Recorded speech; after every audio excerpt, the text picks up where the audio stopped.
Hi everyone, പുതിയൊരു swing trading വീഡിയോയിലേക്ക് എല്ലാവർക്കും സ്വാഗതം. 3 മാസം കൊണ്ട് 45% റിട്ടേൺ വന്നിട്ടുള്ള ഒരു സ്റ്റോക്കിനെ കുറിച്ച് ഡിസ്കസ് ചെയ്യാൻ വേണ്ടിയിട്ടാണ് ഈ ഒരു വീഡിയോ ചെയ്യുന്നത്. ഫണ്ടമെൻ്റലി വളരെ സ്ട്രോങ് ആയിട്ടുള്ള സ്റ്റോക്കാണിത്. സ്റ്റോക്കിൻ്റെ പേര് നാഷണൽ അലൂമിനിയം എന്നാണ്.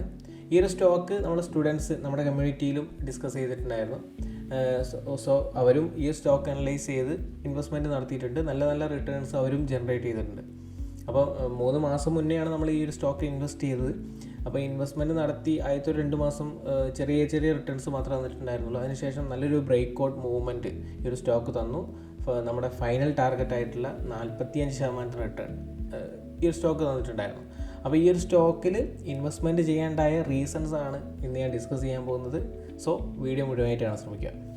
സോ ഈ കാണുന്നതാണ് നമ്മുടെ കമ്മ്യൂണിറ്റി എന്ന് പറയുന്നത്. നമ്മുടെ കമ്മ്യൂണിറ്റിയിൽ ഈ സ്റ്റോക്ക് നമ്മൾ ഡിസ്കസ് ചെയ്തതാണ് ഈ കാണുന്നത്.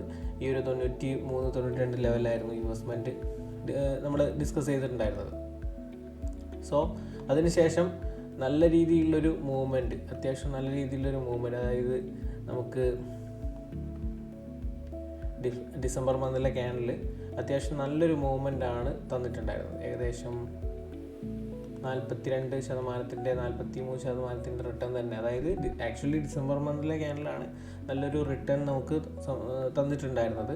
സോ ഈ ഒരു സ്റ്റോക്ക് ഇൻവെസ്റ്റ്മെൻറ്റ്, അതായത് ഈ ഒരു പോയിന്റിൽ ഇൻവെസ്റ്റ്മെൻറ്റ് ചെയ്യേണ്ട റീസൺ എന്ന് പറയുന്നത്, നമുക്ക് ആക്ച്വലി ഇതൊന്ന് ഡിലീറ്റ് ചെയ്യാം. നമുക്കിത് മന്ത്ലി ചാർട്ടാണ് നാഷണൽ അലൂമിനിയത്തിൻ്റെ. ഇപ്പോൾ ഈ സ്റ്റോക്കും നോക്കുമ്പോൾ നമുക്ക് കാണാൻ സാധിക്കുന്നത് നല്ലൊരു കൺസോൾട്ടേഷൻ മോഡ്, അതായത് ഒരു ട്രെൻഡിങ് മോഡായിട്ട് നമുക്ക് കാണാൻ പറ്റുന്നില്ല. നല്ലൊരു ബൈയിങ് കിട്ടുന്നു, അതിനുശേഷം ഒരു സെല്ലിങ് അതായത് ഈ ഒരു പോയിന്റിൽ സെല്ലേഴ്സ് ആക്റ്റീവ് ആയ ഒരു പോയിന്റാണ്. മാർക്കറ്റ് നല്ല ഫാൾ ആയതിനു ശേഷം ഈ പോയിന്റിൽ വീണ്ടും ബൈ നടന്നു, വീണ്ടും അതേ പോയിന്റിൽ വെച്ച് സെല്ലിങ് നടന്നിട്ടുണ്ട്, വീണ്ടും സെയിം ഏരിയയിൽ വെച്ച് വീണ്ടും ബൈ നടന്നു, ഓൾമോസ്റ്റ് ഈ ലെവൽ വരെ പോയി വീണ്ടും സെല്ലിങ് നടന്നു, വീണ്ടും ഈ ഒരു പോയിന്റിൽ ബൈ നടന്നു, അഗെയിൻ ആ ഒരു ഓൾ ടൈം ഹൈ ലെവലിൻ്റെ അടുത്ത് എത്തിയ സമയത്ത് വീണ്ടും സെല്ലിങ് നടന്നിട്ടുണ്ട്. പിന്നെ ഞാൻ നോട്ട് ചെയ്തിട്ടുള്ളത് ഈ ഒരു പോയിന്റ് ആയിരുന്നു. വളരെ നല്ലൊരു ഡിമാൻഡ് ക്രിയേറ്റ് ചെയ്തിട്ടുള്ള, നല്ല രീതിയിൽ ഡിമാൻഡ് ക്രിയേറ്റ് ചെയ്തിട്ടുള്ളൊരു ഏരിയ ആയിരുന്നു അത്. ഓക്കെ, ഇവിടെ നിന്ന് മാർക്കറ്റ് റിക്കവർ ചെയ്യുന്നുണ്ട്. അതായത് ബയേഴ്സ് നല്ല രീതിയിൽ ആക്റ്റീവ് ആകുന്നത് പോലെ ഇവിടെ നല്ല രീതിയിൽ സെല്ലേഴ്സ് ആക്റ്റീവ് ആയതുകൊണ്ട് അഗെയിൻ നമുക്കറിയാം ഈ ഓരോരോ പോയിന്റിലും ഇവിടെ ബയേഴ്സ് ആക്റ്റീവ് ആയിട്ട് ഓരോ ഡിമാൻഡ് ഏരിയയിൽ വരുന്ന സമയത്ത് ബയേഴ്സ് ആക്റ്റീവായിട്ട് മാർക്കറ്റിനെ റിക്കവർ ചെയ്യിക്കുന്നുണ്ട്. അതുപോലെ തന്നെ ഈ ഒരു പോയിന്റിലും ബയേഴ്സ് ആക്റ്റീവായിട്ട് മാർക്കറ്റ് ചെറിയ രീതിയിൽ റിക്കവർ ചെയ്യുന്നതായിട്ട്, അതായത് മന്ത്ലി ക്യാനിൽ ഫൈൻഡ് ഔട്ട് ചെയ്യേണ്ടത് മേജറായിട്ടുള്ളൊരു ഡിമാൻഡ് ആൻഡ് മേജറായിട്ടുള്ളൊരു സപ്ലൈ ഏരിയ ആണ്. അങ്ങനെ ഫൈൻഡ് ഔട്ട് ചെയ്തത് ഇതൊരു സ്ട്രോങ് ആയിട്ടുള്ളൊരു ഡിമാൻഡ് ഏരിയ ആണ്. അതുപോലെ തന്നെ ഈ ഒരു പോയിന്റ് എന്ന് പറയുന്നത് സ്ട്രോങ് ആയിട്ടുള്ള ഒരു സപ്ലൈ ഏരിയ ആണ്. ഓക്കെ, സോ ഇനി വീക്ക്ലിയിലേക്ക് നമ്മൾ കൺവേർട്ട് ചെയ്ത സമയത്ത് ഈ ഒരു പോയിന്റിൽ, അതായത് മാർക്കറ്റ് ഇവിടെ നല്ല രീതിയിൽ ഫാൾ ക്രിയേറ്റ് ചെയ്തിട്ടുണ്ട്, അതിനുശേഷം സെല്ലേഴ്സ് ആക്റ്റീവ് ആയിട്ടുണ്ട്, അതിനുശേഷം നല്ല ഫാൾ ക്രിയേറ്റ് ചെയ്തു, അതിനുശേഷം ഈ ഒരു പോയിന്റ് വെച്ച് കുറച്ച് കൺസോൾട്ടേറ്റ് ചെയ്തു, എഗെയിൻ സെല്ലേഴ്സ് ആക്റ്റീവായി വീണ്ടും ഫാള് മാർക്കറ്റിൽ സംഭവിച്ചിട്ടുണ്ടാകും. വീണ്ടും ചെറിയ രീതിയിലൊരു റിക്കവറി മോഡ് മാർക്കറ്റ്, അതായത് ചെറിയ രീതിയിലുള്ള റിക്കവറി, ചെറിയ രീതിയിൽ ഈ പോയിന്റിൽ ബയേഴ്സ് ആക്റ്റീവായി ചെറിയൊരു റിക്കവറി തന്നു, വീണ്ടും ഈ പോയിന്റിൽ വീണ്ടും ബയേഴ്സ് ആക്റ്റീവായി വീണ്ടും ചെറിയ റിക്കവറി തന്നു. അപ്പം മാർക്കറ്റ് ഈ ഒരു സെല്ലേഴ്സ് ആക്റ്റീവായ പോയിന്റ്, ഇവിടെ കാണാൻ നമുക്ക് സെല്ലേഴ്സ് ആക്റ്റീവായ ഒരു പോയിന്റാണ്. ഈ ഒരു പോയിന്റ് മാർക്കറ്റ് മറികടന്നു. ഓക്കെ, മാർക്കറ്റ് സെല്ലേഴ്സ് ഇവിടെ ആക്റ്റീവാണ്. ഈ ഒരു പോയിന്റിൽ, അതായത് ഈ ഒരു പോയിന്റിൽ മാർക്കറ്റ് റിജക്റ്റ് ചെയ്തു, വീണ്ടും ഇവിടെ വന്ന സമയത്ത് വീണ്ടും റിജക്റ്റ് ചെയ്തു, ഒരുപാട് കൺസോൾട്ടേറ്റ് ചെയ്തു. പിന്നെ ഒരു നല്ല സ്ട്രോങ് ആയിട്ടുള്ള വീക്കിലി ക്യാനിൽ ഈ ഒരു റേഞ്ചിനെ ബ്രേക്ക് ചെയ്യിച്ചിട്ട് അടുത്ത വീക്കിലി ക്യാനിൽ അതിൻ്റെ മുകളിൽ സസ്റ്റെയിൻ ചെയ്തു. അതായത് ഇവിടെ സെല്ലേഴ്സ് ആക്റ്റീവായ ഒരു റേഞ്ചിനെ മാർക്കറ്റ് മറികടന്നു. അതിനുശേഷം വന്ന ആ ഒരു റീടെസ്റ്റ് പോയിന്റിലാണ് ഒരു ഇൻവെസ്റ്റ്മെൻറ്റ് ചെയ്തിട്ടുണ്ടായിരുന്നത്. ഫണ്ടമെൻ്റലി വളരെ സ്ട്രോങ് ആയിട്ടുള്ള സ്റ്റോക്ക് ആയതുകൊണ്ട് തന്നെ ഒരു 3 മാസത്തെ ഒരു ട്രേഡ് പ്ലാൻ ആയിരുന്നു ഇതിൻ്റെ അകത്ത് ഉണ്ടായിരുന്നത്. ഇനീഷ്യലി നമ്മളൊരു 20% ഒരു ടാർഗറ്റ് ആണ് എക്സ്പെക്റ്റ് ചെയ്തിട്ടുണ്ടായിരുന്നത്. ഏകദേശം ഈ ഒരു പോയിന്റിൽ ഈ ഒരു ടാർഗറ്റ് ആയിരുന്നു 24-25% ടാർഗറ്റ് ആയിരുന്നു എക്സ്പെക്റ്റ് ചെയ്തത്. കാരണം ഇവിടെ സെല്ലേഴ്സ് നല്ല രീതിയിൽ ആക്റ്റീവ് ആയതുകൊണ്ടാണ് ഈ ഒരു ടാർഗറ്റ് പ്ലാൻ ചെയ്തിട്ടുണ്ടായിരുന്നത്. പക്ഷേ നല്ല രീതിയിൽ വീണ്ടും മാർക്കറ്റ് കൺസോൾട്ടേറ്റ് ചെയ്തു. ഈ ഒരു ക്യാനിൽ നമുക്ക് നല്ലൊരു റിട്ടേൺ തന്നിട്ടുണ്ട്. ഏകദേശം ഒരു 20% അടുത്തുള്ള റിട്ടേൺ വന്നിട്ടുണ്ടായിരുന്നു. സോറി 18% റിട്ടേൺ വന്നിട്ടുണ്ടായിരുന്നു. അഗെയിൻ മാർക്കറ്റ് വീണ്ടും ഫാളായി വീണ്ടും നമ്മുടെ കോസ്റ്റ് ലെവലിലേക്ക് മാർക്കറ്റ് വീണ്ടും പോയി. അതിനുശേഷം നമുക്കിവിടെ കാണാൻ സാധിക്കുന്ന ഈ ഒരു ഫോർമേഷനാണ്, ഒരു ട്രെൻഡ് ലൈൻ ഫോർമേഷൻ നമുക്കിവിടെ കാണാൻ സാധിക്കും, ഒരു W പാറ്റേൺ. അപ്പം ഈ ഒരു ട്രെൻഡ് ലൈൻ ബ്രേക്കൗട്ട് വന്ന സമയത്ത്, അതായത് ഈ ഒരു ട്രെൻഡ് ലൈൻ ഫോർമേഷൻ വന്ന സമയത്താണ് കുറച്ചും കൂടി ഒരു കൺഫർമേഷൻ കിട്ടിയത്. മേ ബി നല്ലൊരു മൂവ്മെൻറ്റ് വരാൻ ചാൻസസ് ഉണ്ട് എന്നുള്ളത്. ആദ്യം നമ്മൾ പ്ലാൻ ചെയ്തത് ഇവിടെ നിന്ന് റീടെസ്റ്റ് ചെയ്യുന്നു, ചെറിയൊരു ഒരു പുൾ ബാക്ക് കിട്ടുന്ന സമയത്ത് ഒരു 25% ഏകദേശം ഈ ഒരു ക്യാൻഡിൽ നമുക്ക് 18% കിട്ടിയിട്ടുണ്ട്. ചെറിയൊരു മൂവ്മെൻറ്റോട് നടത്തിയ നമ്മൾ ആ ടാർഗറ്റ് കിട്ടുമായിരുന്നു. അതിനുശേഷം വീണ്ടും ഈ ഒരു സ്റ്റോക്ക് വളരെ നല്ല രീതിയിൽ കൺസോൾട്ടേഷനിൽ പോയി.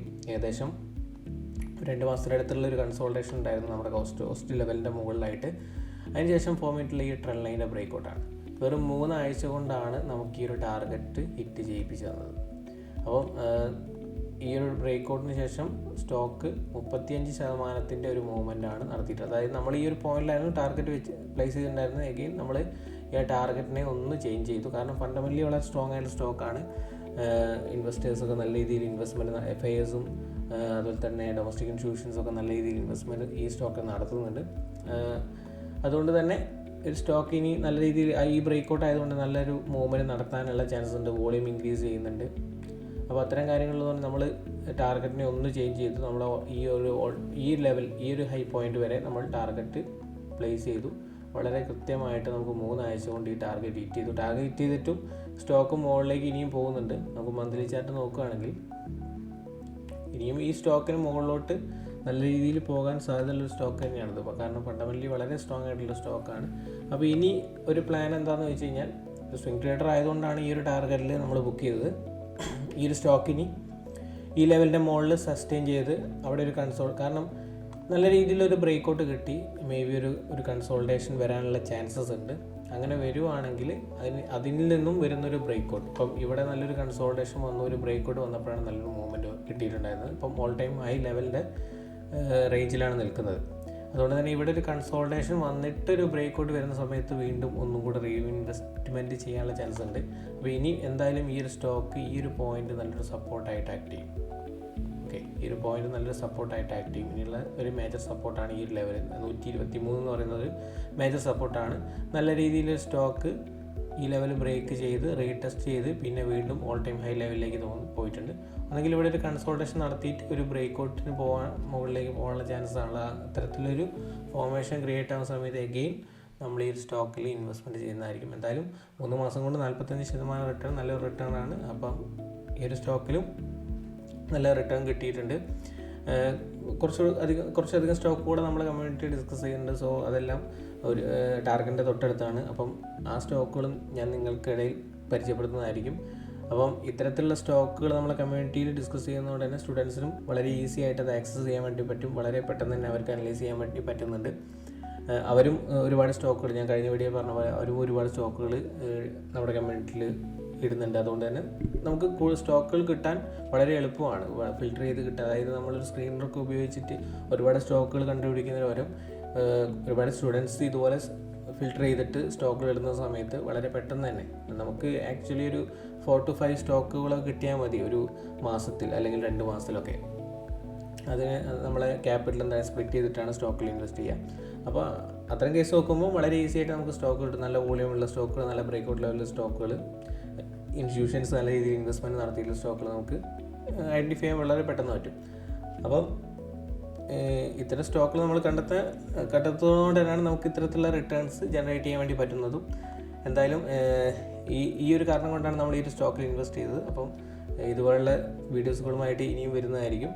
സോ ഈ വീഡിയോ ഇഷ്ടമെങ്കിൽ ലൈക്ക് ചെയ്യുക, സപ്പോർട്ട് ചെയ്യുക, മറ്റുള്ളവർക്ക് കൂടെ ഷെയർ ചെയ്യാൻ വേണ്ടി ശ്രമിക്കുക. നമുക്ക് പുതിയ വീഡിയോയിൽ കാണാം. അതുവരേക്കും ബൈ.